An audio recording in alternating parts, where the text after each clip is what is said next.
এখন থেকে আপনাকে পাঠিয়ে আবার আনসেন্ড করা মেসেজগুলো খুব সহজেই আপনি দেখতে পারবেন।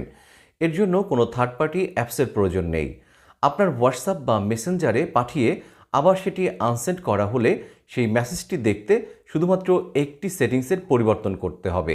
চলুন তাহলে দেখে নেওয়া যাক কী সেটিংসের পরিবর্তন করতে হবে।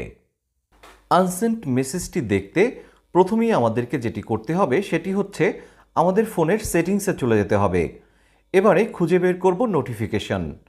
নোটিফিকেশন খুঁজে পেলে এখান থেকে খুঁজতে হবে নোটিফিকেশন হিস্টোরি। এবারে এই অপশনটি অন করে দিতে হবে। এবারে আমরা দেখব কে আমাদেরকে মেসেজ পাঠিয়ে আনসেন্ড করেছে। এর জন্য আমি চলে যাচ্ছি আমার ফোনের মেসেঞ্জারে। মেসেঞ্জারে গেলে এখানে নীলাকাশ আমাকে একটি মেসেজ পাঠিয়ে সেটি আনসেন্ড করেছে। এবারে দেখি সেটি আমরা নোটিফিকেশনে খুঁজে পাই কিনা। আবারও চলে যাচ্ছি সেটিংসে, এখান থেকে নোটিফিকেশনে এবং পরে নোটিফিকেশন হিস্টোরিতে। এবারে দেখুন আমরা মেসেঞ্জারে চলে যাচ্ছি। মেসেঞ্জারে প্রেস করার পর এখানে দেখতে পাচ্ছি নীলাকাশ আমাদেরকে লিখেছিল, হ্যালো শিহাব, কেমন আছো?